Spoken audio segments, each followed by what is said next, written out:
Sa 66, from that time, many of his disciples went back and walked no more with him. So it means Jesus Christ is the first to preach about the unbeliever. So minsan pag kasi pinag-usapan natin yung salitang unbeliever, ito yung umupo, layas agad. So naniniwala naman tayo ron. But look on what the statement of Jesus. Itong mga taong ito, nakaranas po sila ng milagro. Hindi po sila yung mga taong umupo lang. Hindi po sila yung mga tao na naanyayahan umupo o lumayas. Though may mga ganong unbeliever. Pero yung type ng unbeliever na ito, mga kapatid, nag-evangelize 2 by 2. Send out sila eh. Nag-testify sila. Nagpatotoo sila na sumusuko nga yung impacto and so on and so forth. Mga kapatid, amen. Pero, tinawag pa rin sila ng ating Panginoon na unbeliever. Even our prophet, mga kapatid, amen, ay minarkahan niya ito na unbeliever ito. So sabi ni Brother Branham, ano ba yung unbeliever? When the real truth and the rebuke came, contrary to what they believe, they couldn't take the word. So yan daw yung klase ng unbeliever. Mababago man ito o talagang medyo matagal na rin sa upuan, ito rin yung klase ng unbeliever. Hindi raw pumapasok sa kanya, lumalampas lang sa kanya yung real truth. So, para mas mabilis, pagdating naman sa 67, si Jesus Christ, nangusap siya na mas mabigat sa mga alagad.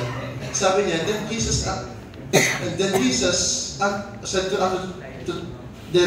said Jesus unto the 12, will ye also go away? So, pagkatapos na lumayas ng 70 person, nasabi nga ng propeta ng Diyos ay unbeliever, hinarap niya itong mga natirang disipulo. Sabi niya, hindi pa ba kayo lalayas? Di ba? So, mas mabigat na itong salita na ito. Pero sabi ni Simon Peter, then Simon Peter answered him, Lord, where shall we go? Tell us the word of eternal life.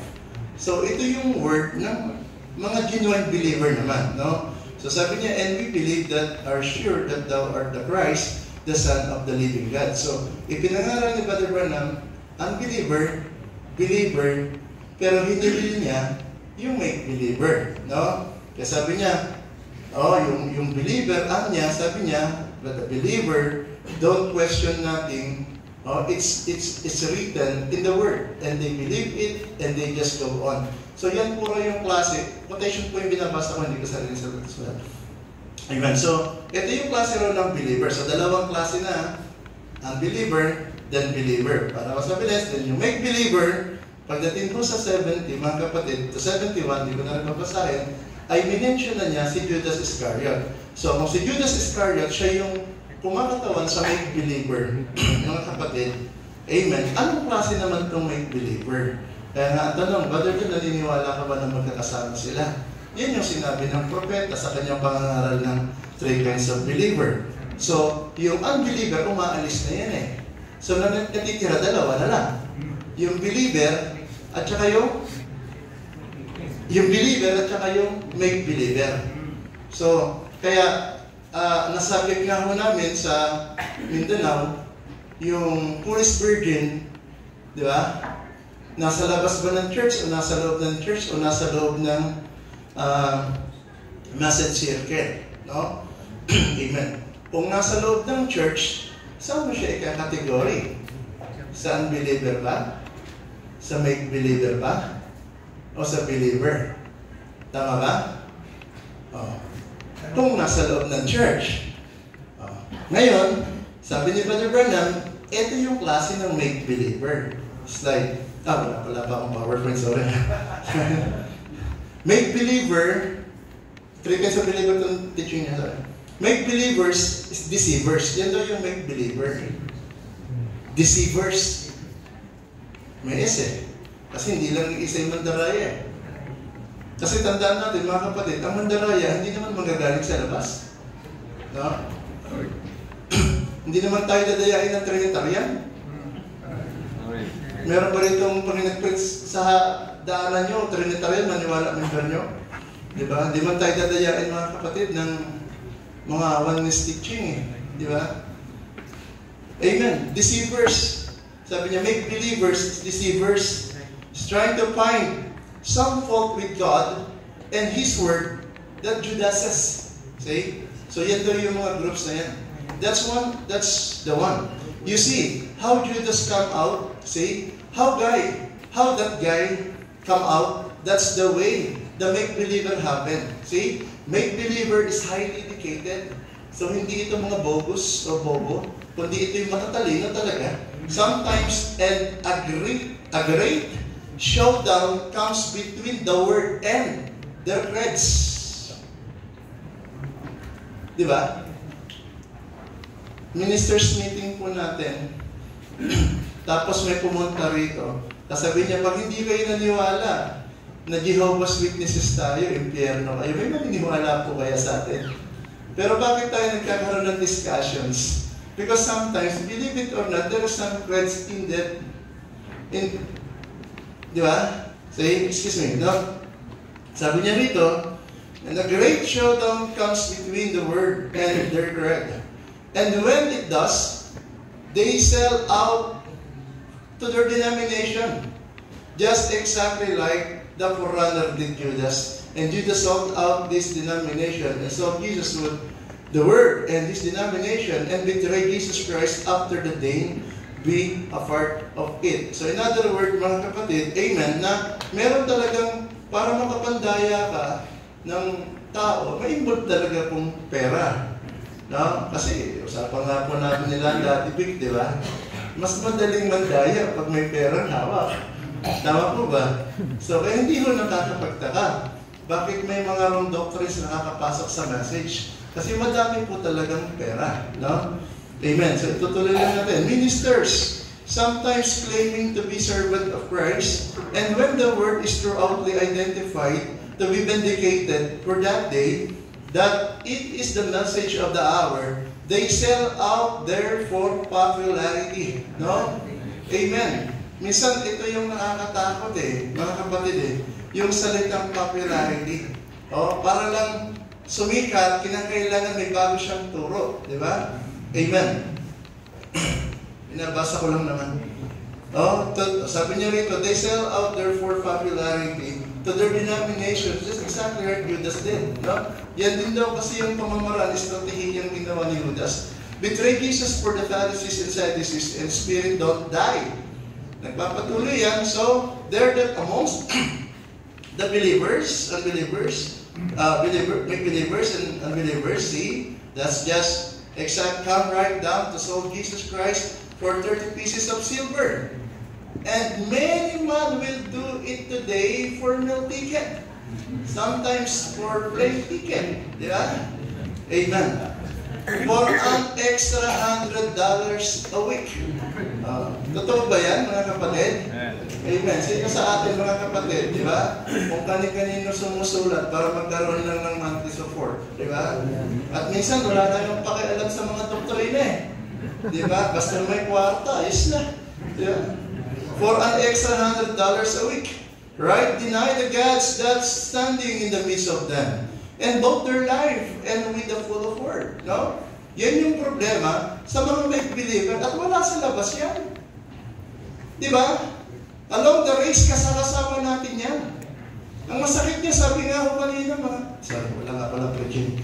Ang masakit, mga kapatid, sabi nga ako kanina, high educated, they know how to explain it fluently, no? Amen. Kaya, kung sasabihin natin na ito ay trabaho ng foolish virgin, yung foolish virgin ba, may kakategory ba natin na make believer? Yung foolish virgin, maliligtas yung make believer, impyerno yun Tama ba? So, magkaiba yung kategory niya, no? Then, so ngayon, sabi ko nga, hindi ko ito magkasamang pinangaral ng ating propeta, pero subukan natin i-adapted, Matthew 25, verse 1 to 3. Sabi niya, then shall the kingdom of heaven be likened unto the 10 virgins, which took their lamp and were forth to meet bridegroom. The 5 of them were wise, and the 5 were foolish. Sa verse 2 pa lang, tandaan natin, foolish na. Hindi siya naging foolish, mga kapatid, nung naiwan siya. Hindi ho siya naging mangmang nung iangat yung 5 wise. For the very first place, mangmang na po talaga siya. No? Bakit siya mangmang? They that were foolish, took their lamps and took no oil with them. Hakbang pa lang, talagang mangmang na. Pero iba ba naman, sasalubong ka, may dala kang lampara, wala kang langis. Di ba? Hindi ako nakakita ng lampara, mga kapatid, na magtatagal na walang langis. Iilaw naman talaga yung lampara eh. Kasi may pabilo yan eh. Kaya nga pagdating sa verse 7, sabi niya, trender lamp eh. Puro mga ribaba eh. Alam, taga-probinsya po kasi ako, kaya alam ko, kahit walang langis yung lampara, iilaw yun. Hindi nga lang tatagal kasi walang langis. Kaya sa verse 7 basahin nyo, and the word is trim their lamp. Diba? Nang itrim nila, mamaya, wag mo naman nabasahin. No? Nang itrim nila, mga kapatid, amen, walang langis eh. Kaya puro ribaba. Bakit? Hindi siya nagdala ng langis eh. Okay, salamat. Kasi mangmang nga eh. Ganyan kasi yung mangmang. Sa Tagalog yan, tanga yan eh. Sorry. Amen, no? Kaya, ganyan yung nangyayari, mga kapatid, sa mundo ng Christians. Yung denomination, they claim that they are qualified to the rapture. Umaasa rin po sila. Diba? Pero ang tanong ko, may langis ba sila? No? If some Methodists, mga kapatid, amen, may langis sila ngayon, ma-rapture din sila. Balikan natin nung panahon ni John Wesley. May langis ba sila ng sanctification oil?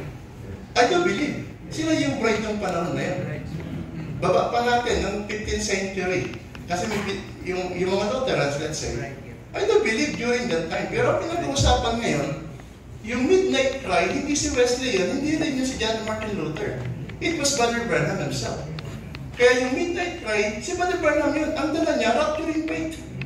Amen. Kaya kung may rapturing faith yung denomination, maniwala kayo hindi sama-sama tayo sa rapture. Pero bakit naniniwala pa rin ito, denomination para rapture? Wala. Kasi wala nga silang langis eh. Tama nga eh. Diba? Tama nga eh. Amen.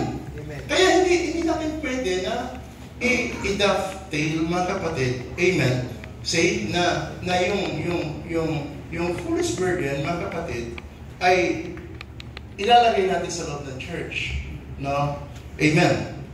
Hallelujah. Kundi sila ay sign natin. Ang dami mong quotation na, sabi ni Barbanan, but they are the sign, those Valiant, Presbyterian, Lutheran, blah, blah, blah, they are the one who reveal the word council of churches, and they are our signs. Amen. 3 minutes. So now, in Matthew 25, lampasan ko na yung ibang scripture. Verse 7, no? Then all those virgins arose and turned their lamps. And the foolish said unto the wise, give us an oil. Bakit sabi nila, give us an oil? For our lamps are gone out. Hindi naman na sinabi na, for our oil is gone out. Kasi alam talaga nilang wala silang oil. Kaya hindi niya sinabing, and the foolish said unto the wise, give us an oil. Humihingi sila ng oil. For our lamps are gone out. Kasi namamatay na yung lampara namin. Dapat sinabi niya, for our oil is gone out. Nauubusan na kami ng langis. Hindi langis yung sabi eh. Lamps. Amen. Kaya nga, naniniwala ko, ang denomination for this age, they don't have, wala talaga silang langis. Kaya they are not count na ang denomination, mga kapatid, ang foolish burden, kasama natin. No, I do not believe that. No? Amen. Kasi sabi ni Barbanam, these things of this thing of the council of churches is nothing else in the word but a steer of the foolish virgin. May quotes ba yan? Mga kapatid?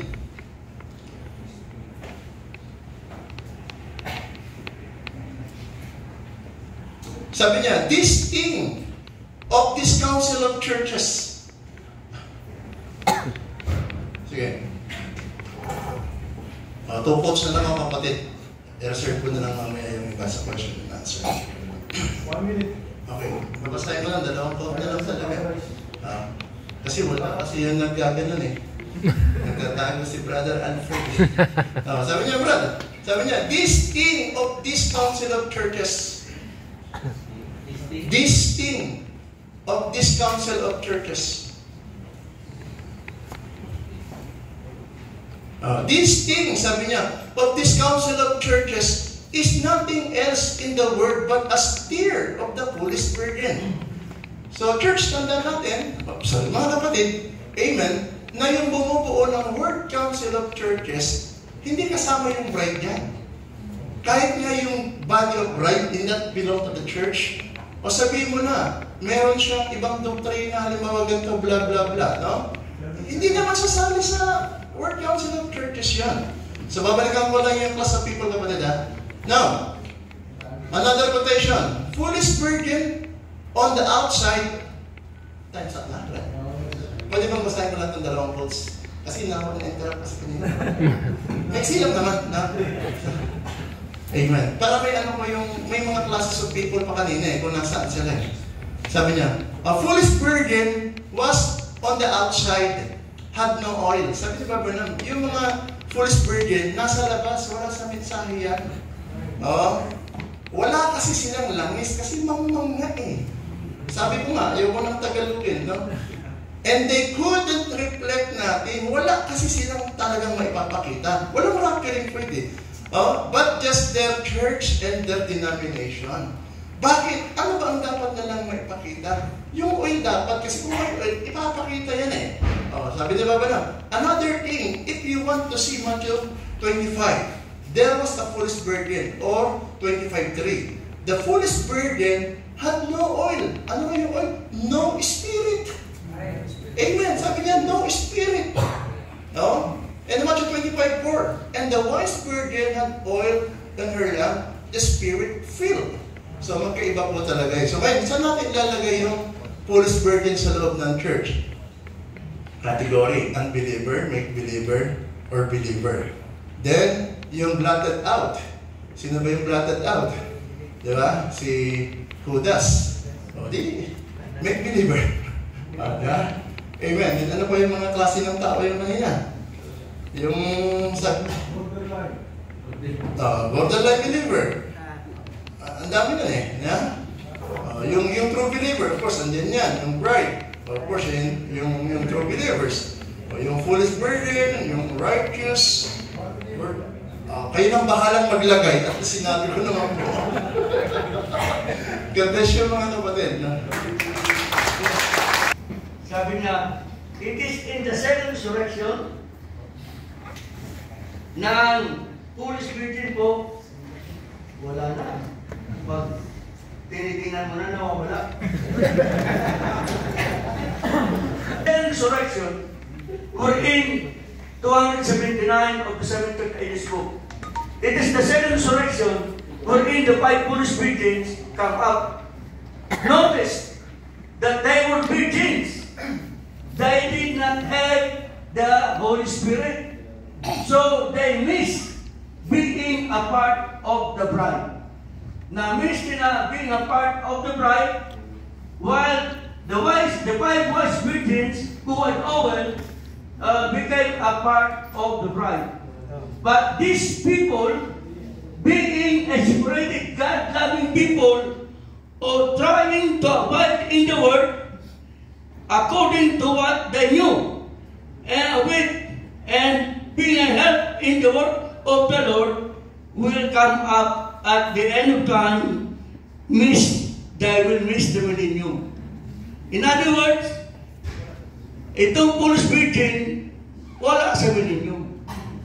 Sabi dito ng prophet,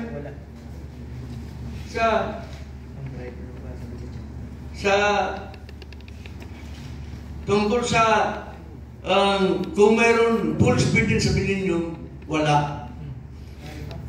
Sabi dito, where are the foolish virgins during the millennium?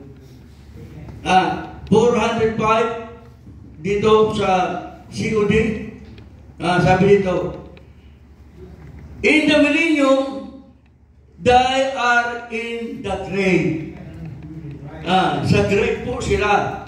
In other words, sabi dito, the dust of the dead live in the for 1,000 years. Kaya lang, masarap din ang police preaching.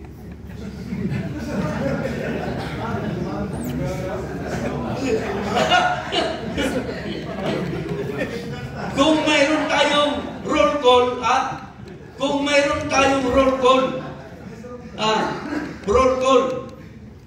when the Lord is called up yonder, mayroon tayong resibo.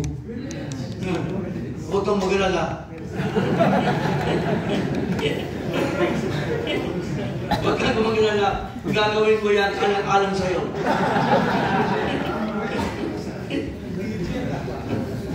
Uh, 286, may roll call din ang mga police preaching, righteous, good to the bride, sleeping virgins, innocents. Marami rin din dahil kung tayo lang ligtas, sila rin maliligtas, kaya lang nasa second resurrection sila bubuhayin. Sabi dito, but the rapture is not only the roll call, they are at the second resurrection, at the great white throne judgment. Nga, sa 286 to 780, kaya sabi dito, at the white throne judgment, will names be confessed, judgment will names, and confess before the Father, and the angels,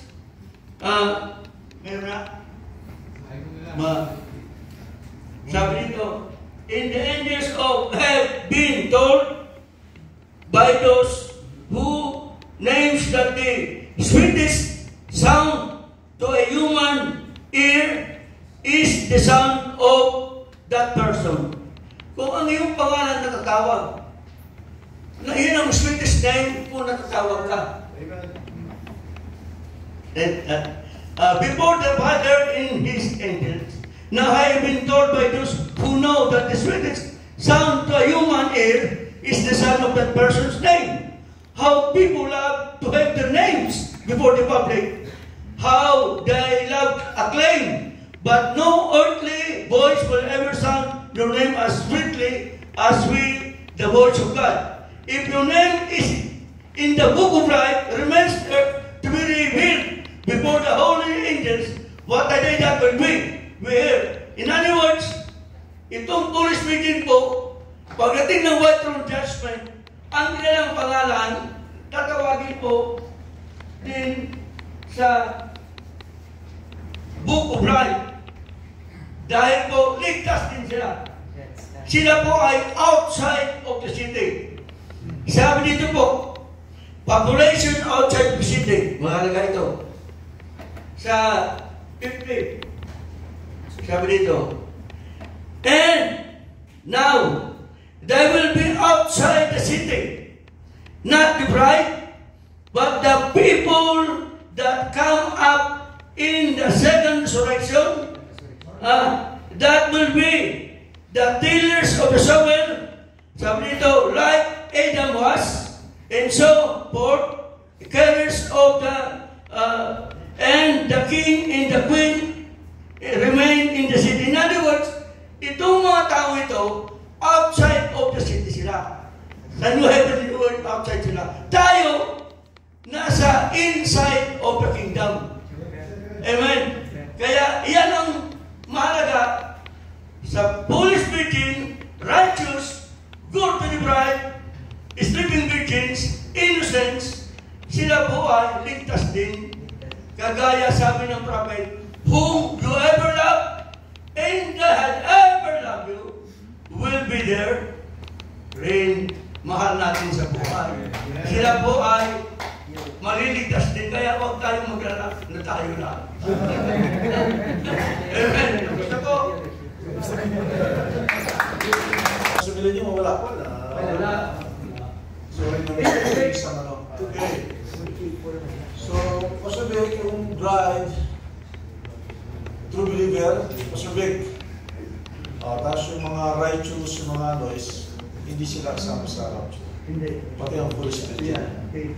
Ang hindi ko kasi marinig, bakit masarap ang Holy Spirit? Sabi mo kasi masarap ang Holy Spirit. Yun ang hinihintay ko eh. Ligtas din. Mas masarap pa sa bride? Masarap. Oo. Thank you. 10 minutes, Pastor Danny. Yung mga questions, no? Isusulat. Wala pang dumarating sa akin. So, pag may question kayo, sulat nyo na please. Give to the deacons, bibigay sa akin. After Pastor Danny, si Pastor Pupong, then after Pastor Pupong, Pastor Rusty. Pastor Danny, please. Ikaw din. So yung difference, 3 kinds of believers and foolish virgins. Tapos yung foolish virgin kanina na-touch din. Kung meron pa sa message, meron at yung point. So siguro doon lang magtindihan yung aking presentation. So number 1, may direct, sabi ni Brother Branham, sa 3 kinds of believers mismo sabi. The first is believers, make believers and unbelievers. Now that is quite a subject. But as sure as we sit here tonight, or this morning, that group is always gathered together. Kaya dito, meron din 3. Yun ang pag-uusapan natin. No? That is gathered, always gathered together. Wherever the people gather, we find this group and always have found them, and we probably always will have them till the coming of the Lord. And I want us tonight to picture ourselves as I speak of these 3 groups and see what group that we are in. So, di ka naman papayag na make believer ka. So at least, let us assume. Ngayon, we need, kasi pag pinag-usapan natin yung mga issues, we need to define yung mga terms. Kasi pag sinabi natin ang foolish virgin ba, ang make believer ba ay nasa message. So we have to be clear, pag sinabi natin nasa message, believer talaga yun. Diba? So, if we define the term, pag nasa message ba ang foolish virgin? Siyempre wala. Kasi message pinag-uusapan natin, di ba? Pero, kung nasa movement as a whole ng general, kasi maraming movement ngayon, message, di ba? Pero hindi 100% message. Hindi yun message believer. So, kailangan maging clear po tayo na pag pinag-usapan natin, nasa message ba, pinag-usapan natin yung 100% message believer. So, in that sense, maliban, iisa lang ang issue natin. Walang foolish virgin, walang make believer, walang unbeliever sa message. Okay? Kasi pag nasa message ka nga di ba? If you are in Christ, di ba? Hindi natin pinag-usapan make believer, unbeliever, dito, foolish virgin. Pag nasa message, believer talaga yun. Okay? So I believe that dapat linawin natin yun. Kaya, kasi nagkakaroon ng confusion, nasa message. Kasi ang tinutukoy, nasa movement. Kaya pagka movement ang sinabi natin, that is one sum of the group na nagde-declare na message believer. Yan yung sinasabing general term na one group. Diba? So yung sabi. Now, a group also can speak about a certain particular time or day or age. Kasi, so tingnan natin, no, see what group that we are in. Kasi sa panahon natin ngayon, meron talagang purely against sa message ang movement nila. Di ba? Oh, that is another group. Okay. Now, ang scripture, sabi dito sa John 6:66, from the time many of his disciples went back and walked no more with him. Ano tawag natin doon? Unbelievers yun. Di ba? Categorically, Jesus Christ was the Word, the full Word in His day. So, nung nagsalita na siya, amen, kailangan kanin ninyong aking laman at inumin ninyong aking dugo, amen, this is a hard saying. Pure word, hindi nila matanggap di ba? So, umalis na sila. So, in that sense, unbeliever yun. Okay? So, at one time, mga kapatid, they were in one group. At a certain period of time, ay kumalas yung 70. Unbeliever sila. O, ang tanong, yung bang lahat ng kumalas doon, pahamak pa lahat yun. O, kung pag-usapan natin in our day. Okay? Now, so, then said Jesus unto the 12, will you also go away? Then Simon Peter answered him, Lord, to whom shall we go? Thou hast the words of eternal life. Believers group to. Okay? Mga disciple to. Si Pedro ang nagsasabi. Now, sabi niya, and we believe and are sure that thou art Christ, the Son of the living God. Jesus answered them, have not I chosen you 12? And one of you is a devil. Make believer yon. So, hindi ko na ikukot ito. Sabi niya, yung make believer, magpapatuloy yan. He will continue to hang on hanggang dun sa manifestation. Okay? So, pero at one time, these three groups were together. Ngayon, i-categorize natin, meron pag sinabi natin message unbelievers. So pag sinabi natin message believers, it is 100%. Diba? Kung ano yung sinabi ng prophet, ano yung scriptural message talaga, yung pure word, revealed word in the hour. So, ngayon, categorically speaking, message believer yun, pure. Okay? Ngayon, yung mga humiwalay, nasabi niya, against the message. So ang nakikita ko dito, this may be me, now, message unbelievers, ay kinakategorize ko rin sa tatlo. Number one, merong mga dating naniniwala dito sa message, but now they disbelieve the sign. At wala silang ginawa kundi i-discredit ng prophet, pasinungalingan yung lahat ng mga testimonies, pasinungalingan. So this is purely anti-message. Okay? So, unbeliever yan. Okay? Now, number two, kanina kinota kanina, hindi ko quote, unbeliever sila sa message because they cannot understand the message but don't speak against it. Meron ba mga ganyan tayo? Hindi sila makakusad sa kabuuan ng mensahe but they cannot speak against it. Alright? Number three. Okay, yeah? So, good to the bride. Okay, so another group, this is good to the bride. Okay? Kasama sila sa mga unbelievers. Mga unbelievers that they are good to the bride. They don't know about Christ. They, nasa denomination sila, but they are good to the bride. Okay? Kaya ang punto ko lang, minsan mag-ingat din tayo nagkasasalita against the denomination. Kasi, meron din sila, because you can find, I cannot read my quotation kasi 4 minutes na lang, o 3 minutes na lang. But, sabi dito, may Holy Spirit ba ang mga nasa denomination? Pansinin niyo ito. Notice now, what taken place? God pouring Himself into them. Now the church has got to a place from Luther, Wesley, and the revival is on to Pentecost. And now into this age that we're coming now, by the same Holy Spirit, just more of it. May Holy Spirit ba ang Holy Spirit yet? Si Luther, si John Wesley, may Holy Spirit. But they had to work in that day. The words that I speak unto you, they are spirit and they are life. So merong spirit and life doon sa panahon ni Luther and Wesley. Pero maliwanag, maybe not yan. Now, when then Lutherans back there got saved, they got a portion of the Holy Spirit. So be careful. Mag-ingat din tayo. No? When the Methodists got sanctified, that was the work of the Holy Spirit. See, it was a part of the Holy Spirit. They without us are not made perfect. So sa ibang sinabi niya, meron sila, but it is not in the portion that we have right now. Okay, anong scripture natin dyan? Sabi ng scripture, bukod ko na lang, mga ministry lang tayo. Kailangan, kung ano yung panukat na ginagamit natin, yun din yung panukat na gagamitin sa atin. Now, bakit walang Holy Spirit ang Police Virgin ngayon? Kasi, pag sinukat natin sila sa sukatan ng message, wala silang Holy Spirit. They don't have the revelation. Kasi yung portion nila, di ba? Parang, pag sinabi mo, hindi makalipad yung isda, sinusukat mo kasi siya sa sukatan ng ibon. Di ba? Pag ang sukatan mo, iibon, paano pag binaligtad mo naman? Diba? So, ibig sabihin, ang point natin dito, mga kapatid, so yung group, yung three groups, yung group maski na yung group ng unbelievers, nakita ko, meron ding iba-ibang klase. Merong hindi naniniwala sa mensahe, pero maghalang sila. Pero hindi naniniwala sa mensahe, pero natutulungan nila ang bride.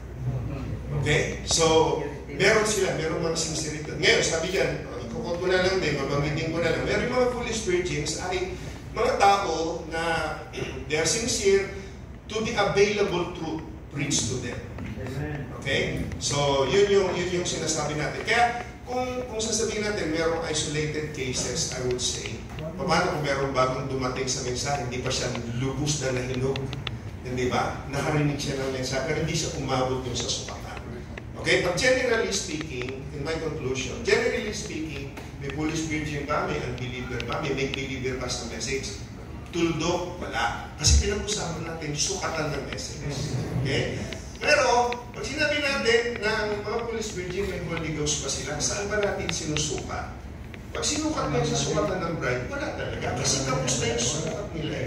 Diba? But the word that they had, it was the truth for a particular time and day. Okay? Kaya hindi sila masyadong tanga. Kaya man lang hindi stupid. Diba? So, yung isang bagay na natin, na ang ano ko lang, sabihin, we are the bride. Sabihin, we have to be careful din, diba? Maging magalang din tayo. Kasi may mga taong sincere din naman sa paglilingkod nila. Hindi ko dinidepend sa denomination, diba? Pero may mga tao sa denomination na hindi sila nag-click sa system. Doon lang sa pinapamuhay nila yung available truth na na-preach sa kanila. Now, lastly, hindi ko na makita yung gusto kong sabihin kanina. Sabi dito, during the time, sabi, notice now, I want you to watch this real close. They were given robes. They didn't have them. They were given robes with robes. Now, the saints now already have one. They get it here. They were given robe. Sorry, dito yung gusto kong basahin. But, okay, now, when the sleeping virgin went out, which already received the mark of the beast, yes, indeed, so they came, received the mark, and went out. What was it? When the Baptist Church, when the Pentecostal Church, when the Presbyterian Church took on the mark of the beast instead of receiving the Holy Ghost, they went out from God and made them an organization. So ito yung mga tinutukoy na kumapit talaga sa sistema doon sa denomination. Pero merong mga taong nandoon out of sincerity. Diba? So, I'm not depending yung mga police virgin at wala rin akong interest na maging police virgin. Amen. We are in the bride. Kaya na, ang inano lang din natin dito, when the time comes, maninindigan din yan sila eh. Diba? Nakita nila totoo pala yung pinipilit nitong mga bride na ito, yung pala yung ano. And then, it was too late for them. Sabi niya, bababa ang Holy Spirit, yung mga Methodist, Baptist, nandun sa loob, magsisilakas sila, but it's too late for them. Okay? So, lastly, yun lang ang gusto kong sabihin. We need to define, ano ba yung sinasabi natin, nasa message. Pag nasa message, that is 100%. Okay? Yung movement, ayan, dyan natin maikakategorya yung kabuuan. Tapos yung group naman, from general to, from particular to general, it may be a circle of one group, di ba? Halimbawa, yung mga nag-uumpisa ng gawain, pastor yung tatay, ang kongregasyon niya yung anak, tapos yung asawa niya. Magpipris ba siya ng 3 kinds of believers?